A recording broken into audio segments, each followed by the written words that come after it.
최재천의 신간산책, 이번에는 신간 세 권하고요. 사실 6개월 전, 한 7개월 전 신간이죠. 베스트셀러입니다. 가장 메인 책으로 골랐는데요. 사피엔스라는 책입니다. 제가 이 책을 고른 이유는 크게 둘입니다. 하나는 제가 이제 전에는 쭉 바쁘던 핑계로 신문들에 나오는 신간 안내 이런 것들 쭉 모아가지고 나름대로 책을 비교하면서 고르는 버릇이 있습니다. 그래서 이제 거기서 주로 고르기 때문에 일단은 편집자들, 신문사 편집자들 한번 걸러놓은 책에서 제가 골라내는 거죠. 비교해보면서. 두 번째는 이제 한 달에 한 번쯤 강남에 있는 대형 서점에 들려서 제가 혹시 빠진 책이 있는가 이렇게 해서 쭉 골랐거든요. 근데 제가 상황이 좀 변했잖아요. 이제 정치를 그만두고 다시 제 본업으로 돌아오면서 여유가 생겼고 제 회사 근처에 가장 큰 서점이 있습니다. 그래서 월요일 오전에는 반드시 거기에 가서 제가 한 2-5시간 놀다 오는 것을 목표로 삼는데요. 그러다 보니까 그간 쭉 빠졌던 책들, 그리고 요즘 사람들이 무슨 책을 좋아하는지 그런 베스트셀러에 대해 좀 관심을 갖게 됐습니다. 그리고 왜 이렇게 많이 팔리지? 이걸 왜 내가 놓쳤지? 이런 책들이 종종 나타납니다. 그래서 매대에 쭉 깔려있는 책 중에 하나가 사피엔스라는 책이었는데요. 때마침 책을 아주 좋아하는 제가 존경하는 장관님이 한 분 계십니다. 그분이랑 한 달에 한 번씩 만나서 와인 마시면서 둘이 친구로서 정치 이야기는 일치하지 않고 서로 책 이야기만 합니다. 그간 무슨 책 읽었다. 근데 그분이 부러운 건 그분은 외국 유학 경험이 있어 영어를 잘합니다. 그래서 주로 이제 외국 출장 다니시면서 그 동네 서점에서 가장 인기 있는 책을 하나 골라가지고 오가면서 읽으시거든요. 그래서 한국에 번역되는 것과 시차가 있거나 아니면 원서로 읽었어요. 그래서 제가 그 번역서에 대해서 이야기를 하면 그거 번역됐습니까? 이렇게 놀랄 때도 있고 그거 번역될 겁니다. 이럴 때도 있고 원서로 읽었는데 번역서는 그 느낌을 제대로 전달하지 못해 답답합니다. 이런 안타까운 이야기를 하실 때가 많아요. 그런데 내가 왜 영어를 안 했던가 이런 생각을 많이 하는데요. 때마침 그분께서도 참 사피엔스 읽었어요? 얼마 전에 우연히 그래요. 안 봤는데요. 그래서 서점에서 봤는데 사실은 구입을 안 했다가 베스트셀러라는 걸 알고도 그분이 말씀하시기에 그대로 인터넷에 찾아가지고 최근에 출장길에 읽었습니다. 글자 그대로 사피엔스입니다. 생각하는 사람, 인간이죠. 이 책은요 작년 11월 23일 날 일판을 인쇄했어요. 근데 제가 가지고 있는 게 5월 3일자인데 2016년 43세입니다. 너무너무하게 팔린 거죠. 읽고 나선 그럴 수 있겠다 생각했습니다. 하여튼 제 표현입니다. 그냥 그럴 수 있겠다.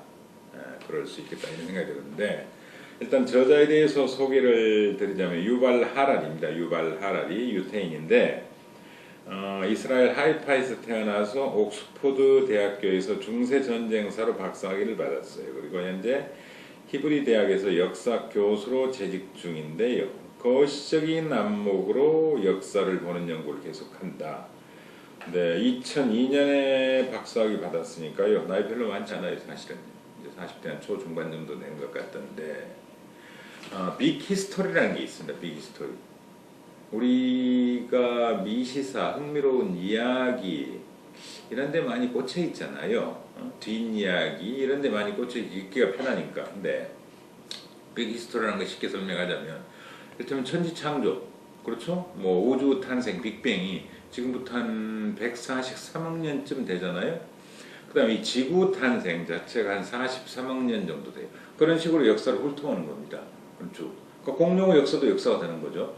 공룡은 2억 2천만 년 전에 나타났다가 약 8천만 년 전에 없어졌잖아요. 한 1억 2천만 년인가 몇 천만 년 살다가요. 우리랑 같이 산 적은 없어요, 공룡은요. 그 다음에 한참 뒤에 이제 인류가 나타났으니까요. 그건 이제 빅 히스토리라고 그러는데 사실은 빌 게이츠도요. 그 양반이 여기저기 사회적 기부를 많이 합니다만 자기가 후원하는 연구 중에 하나가 빅 히스토리. 이 책도 빅 히스토리입니다. 빅 히스토리의 가장 대표적인 책 중에 하나가 이를테면 총균세라는 책일 수도 있어요. 제레미 다이아몬드. 이 책 맨 뒤에 보면요. 제레드 다이아몬드가 총균세의 저자가 역사와 현대 세계의 가장 중요한 질문을 던지는 책이다. 이 책을 사랑할 수밖에 없다. 이렇게 서평을 써준 게 있습니다. 근데 이분도 마찬가지입니다. 유발 하라리도 나는 제레드 다이아몬드의 총균세를 읽고 충격을 받아서 이 책을 쓰기 시작했다 이런 게 나와요. 역사를 자기 식대로 거대한 테마를 가지고 해석해 나가는 거죠. 유발 하라리가. 자, 이분은 사실은 간단합니다. 자, 인지혁명이 있었다. 인지혁명. 두 번째, 농업혁명이 있었다.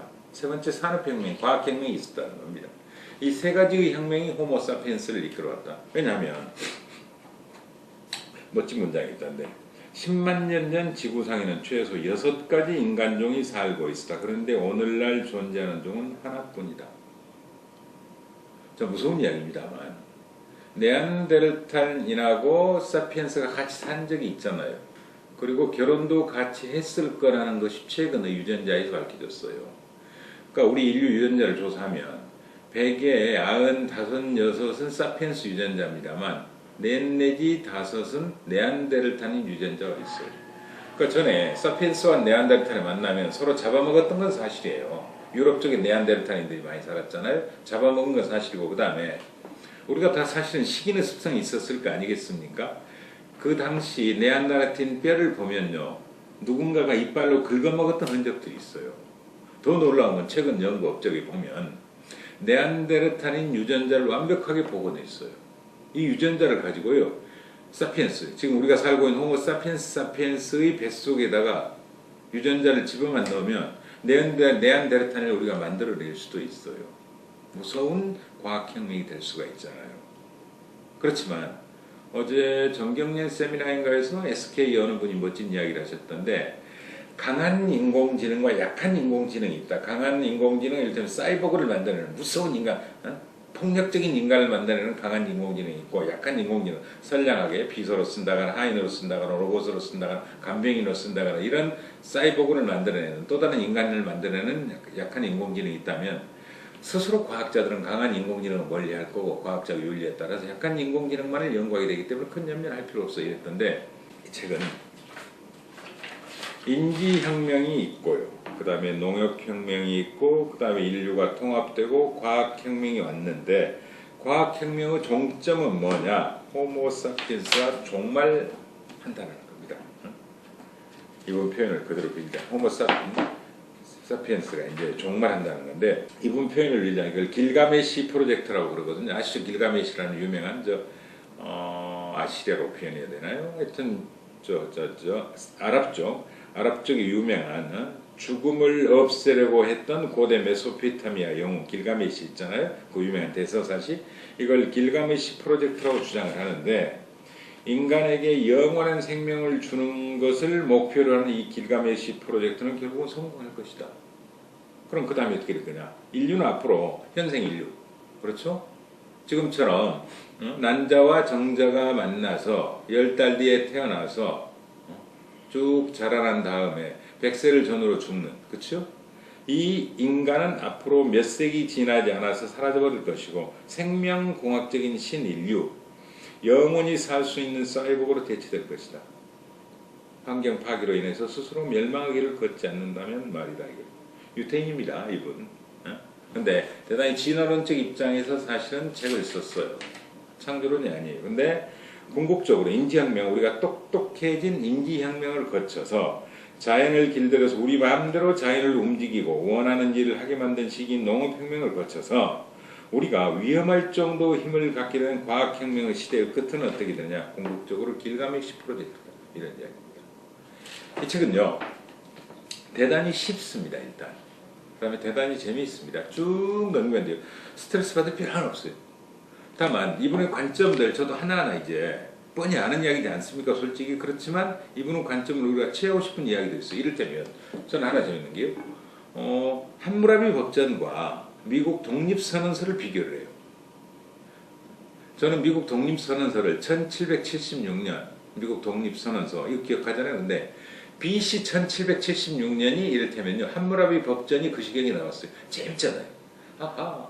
제가 늘 아이들 가르칠 때, 아이들한테 잠깐 이야기할 때 중요한 연도 시기를 기억해 두는 건 정말 중요하단다. 역사를 해석하는데 그런 이야기를 많이 하거든요. 저는 이를테면 1776년을 미국의 독립선언서하고 그 다음에 아담 스미스의 국부론 이 둘 가지고만 기억을 하거든요. 근데 BC 역으로 1776년은 함무라비 법전이라는 국가의 체제가 정비된 거 아니겠습니까? 형벌 체제가 정립된 거예요. 국가가 서로 생겼다는 거예요. 인간이 스스로 법을 만들고 자연의 질서를 통제하기 시작했다는 증거들이잖아요. 농업혁명이 지난 다음에. 그런 재밌는 해석이 가능하단 말이에요. 그 다음에요. 또 하나 멋진 문장을 제가 찾아냈는데 원시 인류 행동 패턴이 수십만 년간 고정되어 있던 데 비해서 사피엔스는 불과 10년 내지 20년 만에도 사회 구조, 인간관계의 속성, 경제활동을 비롯한 수많은 행태들을 바꿀 수 있었다. 보세요.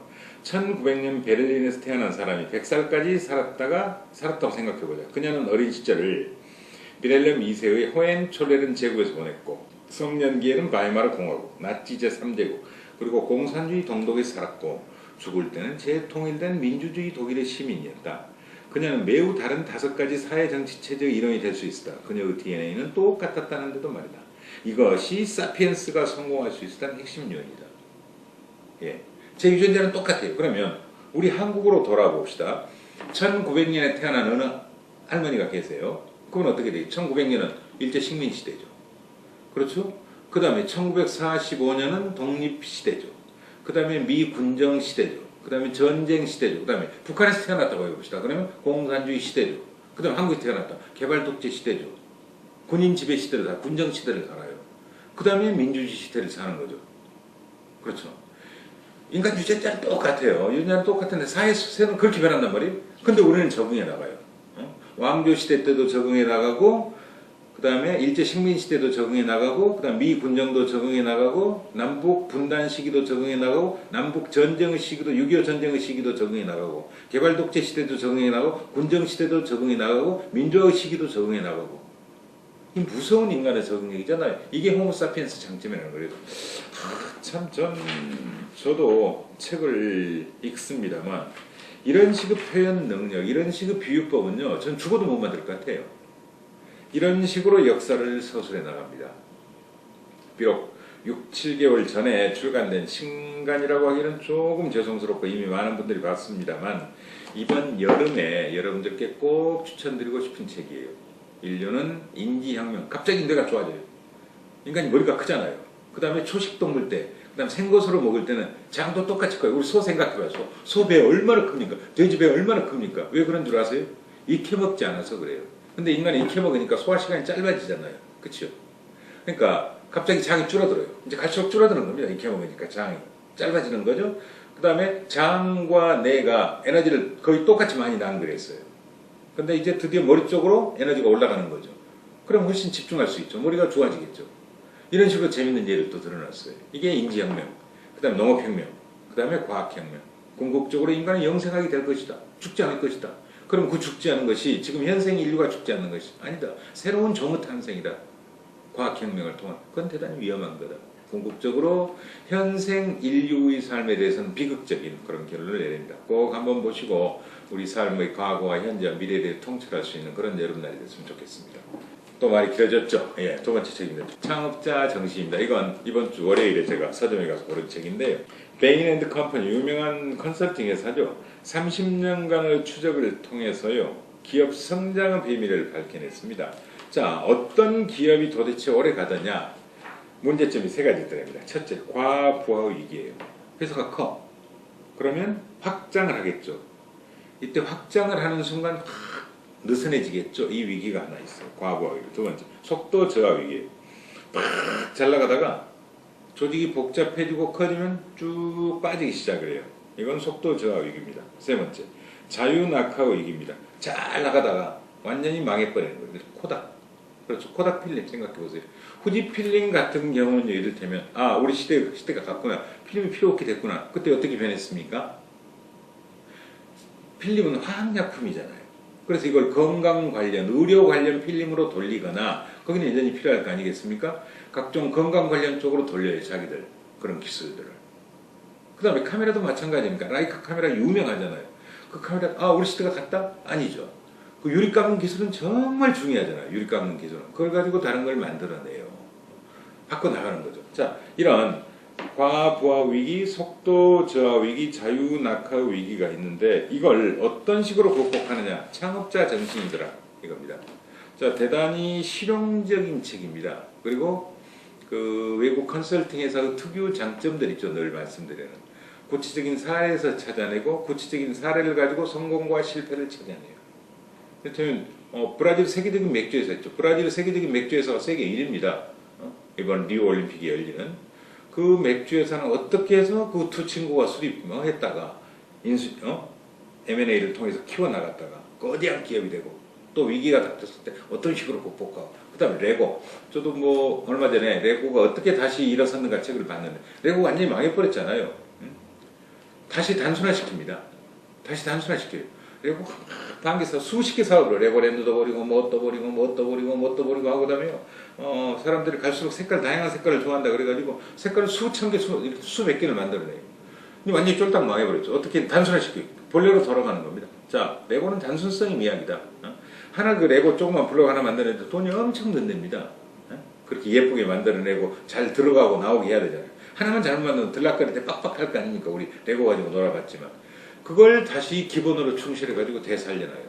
아주 젊은 친구가요. 지금 아마 살린 지는 한 10여 년 됐을 겁니다. 그 회사 사장님은 30대 후반? 이럴 겁니다. 그런 놀라운 이야기들 여기도 들어있어요. 예.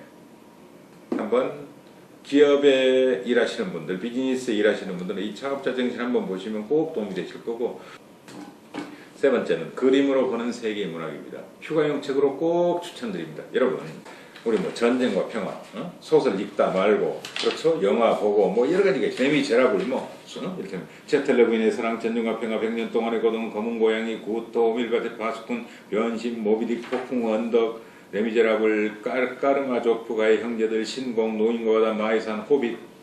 저 솔직히요 이게 하나, 둘, 셋, 넷, 다섯, 여섯, 일곱, 여덟, 아홉, 열, 열하나, 열둘, 열셋, 열넷, 열다섯, 열여섯, 열일곱, 열여덟입니다만 이 중에 제가 읽은 거 몇 개나 될까요? 대충 요약으로 읽었거나요. 아니면 대충 기동량으로 알거나 어릴 때 동화책 수준으로 읽었거나 이래요. 전집으로 읽은 건 거의 없어요. 너무 놀래 만화책으로 읽었거나요. 그래서 제가 이 책 샀습니다. 사실은. 서점에 갔어요.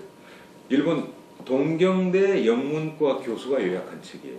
정말 쉽게 요약해놨어요. 아 이래서 명작이었구나. 불과 하나하나에 대한 요약은 약 6 내지 7페이지에 불과해요. 그런데 정말 정교하게 요약했어요. 그리고 이래서 명작이었구나. 나는 왜 이 책을 안 읽었지? 이제라도 제대로 줄거리를 이해하게 돼서 다행이다. 내가 읽었지만 나는 왜 이 점을 착안하지 못했지? 이걸 느낄 수가 있었어요. 제가 늘 강조하죠. 일본 사람들 특유의 요약 능력, 그 다음에 자기 것화하는 능력, 그리고 쉽게 만들어서 대중화시키는 능력, 함께 나누는 능력. 이건 탁월한 능력이거든요.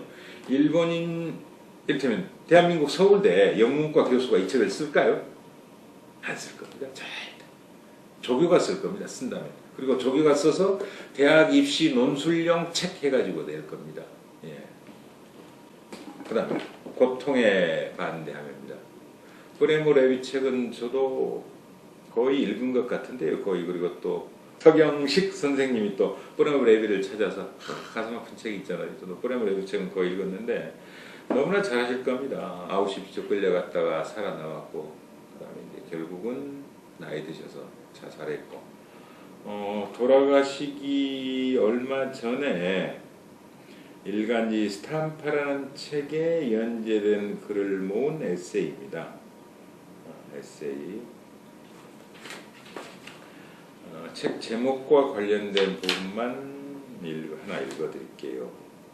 하여튼 브레모레그 책은요 절대 후회하지 않습니다, 여러분. 한국에서 가장 뭐랄까요 좋아하는 분들이 많고 이분 번역된 책은 누구나 하여튼 기본 후수는 꼭 팔리고 그 이상 팔리는 책입니다. 나는 까마귀나 메뚜기의 생명이 인간의 생명과 똑같은 가치를 갖는다고 믿지 않는다. 곤충이 인간처럼 고통을 감지하는지는 의심스럽다. 하지만 조류는 아마 감지할 것이며 포유류는 확실히 감지한다. 모든 생명을 오염시키는 이 실체, 모든 형태의 고통의 엄청난 크기를 할 수 있는 한 줄이는 것은 모든 인간에게 주어진 어려운 과제다. 근본적으로 다른 가정에서 시작했을 때조차 결국 이 기묘한 의무에 이른다는 것은 이상하지만 아름답다. 명문이죠.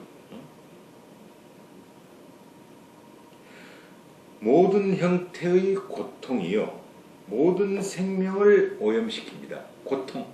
아우슈비츠에 가서 살아남아온 사람, 살아있는 자만이 느끼는 그 고통에 대한 절절함. 모든 형태의 고통이 생명을 오염시켜요. 이 크기를 최대한 줄이는 것이 모든 인간에게 주어진 어려운 과제랍니다. 자기 자신에 대한 고통, 타인에 대한 고통, 사회에 대한 고통, 미생물에 대한 고통까지도요.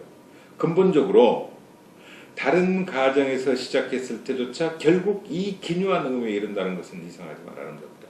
인간의 최고의 음은 고통을 최대한 줄이는 것이다. 책의 제목이 고통에 반대입니다. 그리고 쓸쓸하게 자신의 몸을 던집니다. 프라이머 레비의 고통에 반대하며 일본 동경대 교수 야마모토 시로의 그림으로 보는 세계 문학. 베인 앤드 컴퍼니에 근무하는 크리스 주크와 제임스 앨런이 지은 창업자 정신, 반역성, 현장 중시, 주인의식 이 세 가지가 위기를 극복한다는 겁니다. 히브리 대학 교수로 일하는 유발 하라리 거시사, 거대사죠, 거대사. 인류 역사의 전체를 통괄하는 사피엔스. 이 셋을, 이 네 권을 여러분들께 소개해 드렸습니다. 감사합니다.